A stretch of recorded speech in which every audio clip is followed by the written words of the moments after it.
আলহামদুলিল্লাহ, আল্লাহ সুবহানাহু ওয়া তাআলার আলিশান দরবারে অসংখ্য অগণিত শুকর ও সুজুদ। যেই মহান রব্বে কারীম আমাদেরকে অত্যন্ত ভালোবেসে মায়া করে মুহাব্বত করে যাবতীয় রোগ বালা মুসিবত থেকে মুক্ত রেখে আল্লাহ সুবহানাহু ওয়া তাআলা সপ্তাহের শ্রেষ্ঠতম দিন জুমার দিনে আল্লাহ পাক রব্বুল আলামিন তার এক মহান হুকুম জুমার নামাজ আদায়ের লক্ষ্যে অনেক মানুষের পূর্বেই আল্লাহ পাক তার প্রিয় ঘর মসজিদে আমাদেরকে সমবেত হওয়ার তৌফিক দান করেছেন। সেজন্য সেই মহান মুনিবের দরবারে সকলের হৃদয়ের সবটুকু আবেগ উজাড় করে দিয়ে অন্তরের অন্তঃস্থল থেকে কালিমাতুশ শুকর পাঠ করি। সকলে বলি আলহামদুলিল্লাহ। আলহামদুলিল্লাহ। মুহতারাম হাজিরিন, আজকে শাবান মাসের প্রথম জুমা। আমাদের নবী বিশ্বনবী হযরত মুহাম্মদুর রাসূলুল্লাহ সাল্লাল্লাহু আলাইহি ওয়াসাল্লাম আল্লাহ সুবহানাহু ওয়া তাআলা যা কিছু সৃষ্টি করেছেন তার মধ্যে আল্লাহ রাব্বুল আলামিন তার প্রিয় হাবিব বিশ্বনবী হযরত মুহাম্মদুর রাসূলুল্লাহ সাল্লাল্লাহু আলাইহি ওয়াসাল্লামের মর্যাদাকে সবার উপরে তিনি উন্নীত করেছেন। আল্লাহ নবী সাল্লাল্লাহু আলাইহি ওয়াসাল্লামের শ্রেষ্ঠত্বকে মর্যাদাকে দৃঢ় করার লক্ষ্যে আল্লাহ পাক রব্বুল আলামিন মসজিদে হারাম থেকে নিয়ে বাইতুল মুকদ্দাস এবং বাইতুল মুকদ্দাস থেকে নিয়ে সপ্তম আকাশের উপরে সিদরাতুল মুনতাহা, তার উপরে আরশে আজিম, তার উপরে কুরসি, তার উপরে লৌহে মাহফুজ, এই সব কিছু আল্লাহ পাক রব্বুল আলামিন তার প্রিয় হাবিব সাল্লাল্লাহু আলাইহি ওয়াসাল্লামকে ভ্রমণ করিয়েছেন। এবং আল্লাহ রাসূল সাল্লাল্লাহু আলাইহি ওয়াসাল্লামের এই মিরাজ এটা সশরীরে জাগ্রত অবস্থায় হয়েছে, এটা স্বপ্নযোগে হয়নি। তো এই মিরাজের মাধ্যমে আল্লাহ পাক রব্বুল আলামিন তার প্রিয় হাবিবের মর্যাদাকে সুদৃঢ় করেছেন। মিরাজের মাধ্যমে আল্লাহ রাসূল সাল্লাল্লাহু আলাইহি ওয়াসাল্লামকে যে সম্মান দেওয়া হয়েছে পৃথিবীর সূচনা থেকে কিয়ামত পর্যন্ত কাউকে দেওয়া হয় নাই এবং ভবিষ্যতে হবেও। আমরা বিগত কয়েক জুমাতে মিরাজ সম্পর্কে সংক্ষিপ্ত আলোচনা শুনেছি। এই মিরাজের সফরে আল্লাহ পাক রব্বুল আলামিন তার প্রিয় হাবিবকে তার একান্তে যেভাবে সাক্ষাৎ দিয়েছেন, এই সফরে আল্লাহ হাবিব সাল্লাল্লাহু আলাইহি ওয়াসাল্লামকে জান্নাত দেখিয়েছেন, জাহান্নাম দেখিয়েছেন এবং জান্নাত জাহান্নামের অনেক অলৌকিক দৃশ্যগুলি আল্লাহ রাসূল সাল্লাল্লাহু আলাইহি ওয়াসাল্লাম স্বচক্ষে প্রত্যক্ষ করেছেন, দেখেছেন। আমরা দুটি শাস্তির কথাও আমরা শুনেছিলাম। আল্লাহ রাসূল সাল্লাল্লাহু আলাইহি ওয়াসাল্লামকে জাহান্নামে দেখানো হয়েছিল। তো এই দৃশ্যগুলোর মধ্যে আল্লাহ রাসূল সাল্লাল্লাহু আলাইহি ওয়াসাল্লাম যখন জান্নাতে ভ্রমণ করতেছিলেন, আল্লাহ হাবিব সাল্লাল্লাহু আলাইহি ওয়াসাল্লাম নিজের ভাষায় তিনি বলেন, লাম্মা কানাতিল লাইলাতুল্লাতী উসিরু ফিহা। আল্লাহর হাবিব সাল্লাল্লাহু আলাইহি ওয়াসাল্লাম হাদিসে পাক ইরশাদ করেন, যেই রাতে আমি অর্থাৎ মিরাজের রাতে যখন আমি জান্নাতে ভ্রমণ করতেছিলাম, আতাত আলাইয়া রাইহাতুন তাইয়্যিবা। আমি জান্নাতে ভ্রমণ করতেছি, হঠাৎ একটা সুঘ্রাণ আমার নাকে এসে লাগলো। আল্লাহর রাসূল বলেন, আমি আমার সাথী জিবরাইল আলাইহিস সালামকে জিজ্ঞেস করলাম, মা হাদিহির রাইহাতু ইয়া জিবরাইল, হে জিবরাইল, এই সুঘ্রাণ কিসের? এই সুঘ্রাণ কোথা থেকে আসতেছে? قال জিবরাইল, জিবরাইল আলাইহিস সালাম উত্তর করলেন, হাদিহি রাইহাতু মাশিকাতি বিনতি ফিরাউন। জিবরাইল আমিন উত্তর করলেন, হে আল্লাহর রাসূল, এটা হলো ফিরাউনের দাসী এবং তার সন্তানরা যে জান্নাতে বসবাস করবে, জান্নাতে থাকবে, সেই জান্নাতের সুঘ্রাণ আপনার নাকে এসে লাগতেছে, বলি সুবহানাল্লাহ। তখন আল্লাহ রাসূল সাল্লাল্লাহু আলাইহি ওয়াসাল্লাম অবাক হয়ে গেলেন। অবাক হয়ে জিবরিল আমিনকে জিজ্ঞেস করলেন, ইয়া জিবরাইল ওয়া মা শাআনুহা, ঘটনা কি? মা সেটা এবং তার সন্তানদের জান্নাত থেকে সুঘ্রাণ আসতেছে, এই মা সেটাই বেঁধে তার সন্তানদের ঘটনা কি?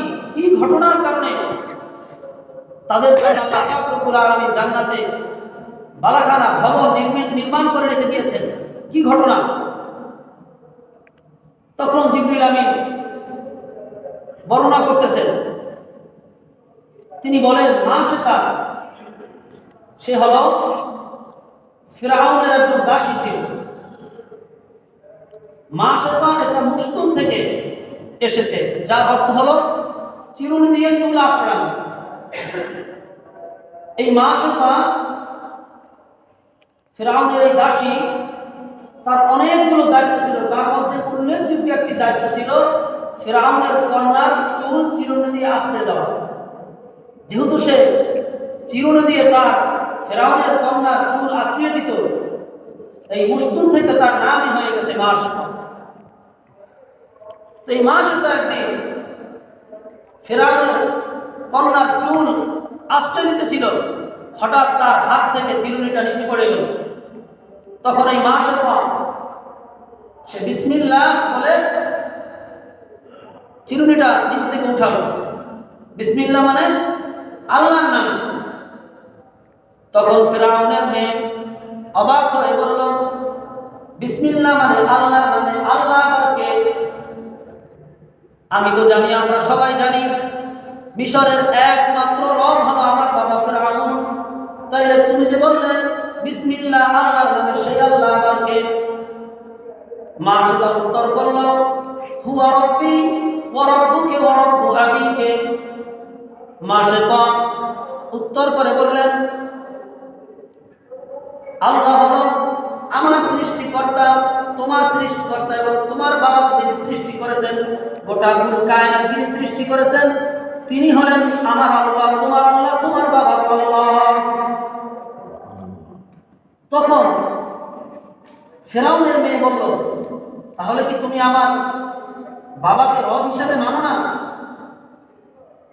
কারণ ফিরআউন তো নিজেই দাবি করেছিল, আনা রাব্বুকুমুল আ'লা, আমি হলাম মিশরের সবচেয়ে বড় খোদা, সবচেয়ে বড় রব, আমার চেয়ে বড় রব আর কেউ নাই। তো ফিরআউনের কন্যা মা সেটাকে জিজ্ঞেস করলো, তুমি কি তাহলে আমার বাবাকে রব হিসেবে মানো না? সে দায়িত্ব করতে উত্তর দিল, না, আমি তোমার বাবাকে রব হিসেবে মানি না, বরং আমি তো রব হিসেবে ওই স্রষ্টাকে মানি। আমানতু আন্নাহু লা ইলাহা ইল্লাল্লাযী আমানাত বিহি বানু ইসরাঈল, আমি তো রব হিসেবে ওই স্রষ্টাকে মানি যার প্রতি বানু ইসরাঈল ঈমান এনেছে, যার প্রতি হযরত মূসা আলাইহিস সালাম ঈমান এনেছে। আমি শুধুমাত্র কেবলমাত্র একমাত্র সেই রবকেই স্রষ্টা হিসেবে মানি, আর কাউকে আমি রব হিসেবে মানি না। তখন ফিরআউনের কন্যা দৌড় দিয়ে তার বাবার কাছে গিয়ে এই সংবাদ পৌঁছালো যে, বাবা, মা সেটা তো আপনাকে রব হিসেবে মানে না। ফিরআউন তো রেগে মেগে আগুন, সে সাথে সাথে তার দরবারে মা সেটাকে ডাকলো, ডেকে বলল, তুমি কি আমাকে রব হিসেবে মানো না? বলল না। তখন ফিরআউন নির্দেশ দিল যে ডেকচির ভিতরে তেল গরম করতে থাকো। যখন তেল টকবক টকবক করতেছিল, তখন তার কন্যাদেরকে মা সেটার সামনে একে একে ওই জ্বলন্ত আগুন তেলের মধ্যে ফেলা হচ্ছিল। সবগুলো সন্তান ফেলা শেষ, শুধুমাত্র মা সেটা বাকি এবং তার কোলে একটা দুধের বাচ্চা বাকি। তখনও তাকে ভয় দেখাচ্ছিল, তুমি হয়তো আমাকে রব হিসেবে মেনে নাও, নতুবা তোমার পরিণতি কিন্তু এটাই হবে যেটা তোমার সন্তানদের হয়েছে। আল্লাহর কি কুদরত, এটি কোনো ঘটনা নয়। হাদিসের মধ্যে এসেছে, ওই ছোট যে কোলে বাচ্চাটা ছিল, তখন সে বলতেছিল, ইয়া উম্মি ইকতাহিমি, ইয়া উম্মি ইকতাহিমি, হে আমার মা, আপনি আমাকে নিয়ে আগুনের মধ্যে ঝাঁপ দিয়ে দেন, কেননা فإن عذاب الدنيا أهون من عذاب الآخرة। হে আমার মা, এই দুনিয়ার সামান্য শাস্তির চেয়ে আখিরাতের শাস্তির চেয়ে এই দুনিয়ার শাস্তি খুবই সামান্য, খুবই নগণ্য, খুবই হালকা। দুনিয়ার এই জ্বলন্ত আগুনে ফেললে হয়তো সামান্য সময় আমরা কষ্ট পেয়ে মারা যাব, কিন্তু আমরা যদি আল্লাহর উপর ঈমানকে অটুট রাখি এবং এই অবস্থায় আমাদের জীবনকে বিলিয়ে দিতে পারি, তাহলে আমাদের জন্য আখিরাতে রয়েছে অনন্ত অসীম কালের জন্য সুখ শান্তিময় জান্নাত। ফিরআউন এই দাসী মাসুকা তার দুধের কোলের বাচ্চাকে নিয়ে ওই জ্বলন্ত আগুনের মধ্যে ঝাঁপ দিল এবং তারা সবাই মারা গেল, কিন্তু তারা একটু সময়ের জন্য আল্লাহকে তারা রব হিসাবে মানতে অস্বীকৃতি তারা জানাবো না, বরং ফিরআউনকে তারা দ্ব্যর্থহীন ভাষায় জানিয়ে দিল, হে ফিরআউন, তুমি হয়তো আমাকে টুকরো টুকরো করতে পারো, তুমি আমাকে আগুনে জ্বালিয়ে দিতে পারো, কিন্তু আমার রবের প্রতি ঈমান থেকে আমি বিন্দু মাত্র নড়ব না। আল্লাহ রাসূল সাল্লাল্লাহু আলাইহি ওয়াসাল্লাম আমাদেরকেও সাহাবীদেরকেও শিক্ষা দিয়েছে, লা তুশরিক বিল্লাহি শাইআ ওয়া ইন কুতিলতা আও হুররিকতা। সাহাবীদেরকে আল্লাহ রাসূল বলেন, হে সাহাবীরা, তোমরা আল্লাহর সাথে কখনো কোনো কিছুকে শরীক করবা না, অংশীদার সাব্যস্ত করবা না। ওয়া ইন কুতিলতা, যদিও তোমাকে কেটে টুকরো টুকরো করে ফেলা হয়, আও হুররিকতা, অথবা তোমাকে আগুনে জ্বালিয়ে ভস্ম করে দেওয়া হয়, তবুও তোমরা আল্লাহর সাথে কাউকে শরীক করবা না। দেখেন, সামান্য একটা দাসী তার ঈমানের পাওয়ার কত ছিল যে তার জীবনটাকে সে বিলিয়ে দিল, কিন্তু ঈমান থেকে বিন্দুমাত্র নড়চড় করলো না। আর আমাদের অবস্থা, আমরা দুইটা পয়সা পাইলে আমরা আমাদের ঈমানকে বিক্রি করে দেব। আর যার বদৌলতে আল্লাহ রাসূল সাল্লাল্লাহু আলাইহি ওয়াসাল্লাম মিরাজে রাতে দেখে এসেছেন যে মাসুকা এবং তার মেয়েরা যেহেতু আল্লাহর জন্য তাদের জীবনকে বিলীন করে দিয়েছে, এজন্য আল্লাহ পাক তাদের জন্য যে জান্নাত প্রস্তুত করে রেখেছেন, আল্লাহ রাসূল সাল্লাল্লাহু আলাইহি ওয়াসাল্লাম মিরাজের রজনীতে সেই জান্নাতের ঘ্রাণ সুঘ্রাণ তিনি নিজের নাক দিয়ে শুকে এসেছেন। এজন্য আমাদের এ থেকে শিক্ষা নিতে হবে যে আল্লাহর সাথে কোনো অবস্থাতে কাউকে কোনো বস্তুকে শিরিক করা যাবে না। তো আল্লাহ রাসূল সাল্লাল্লাহু আলাইহি ওয়াসাল্লাম জান্নাতে ভ্রমণ করতেছেন। এই দৃশ্য দেখার পরে কিছু দূর পর্যন্ত আল্লাহ রাসূল সাল্লাল্লাহু আলাইহি ওয়াসাল্লাম আগালেন।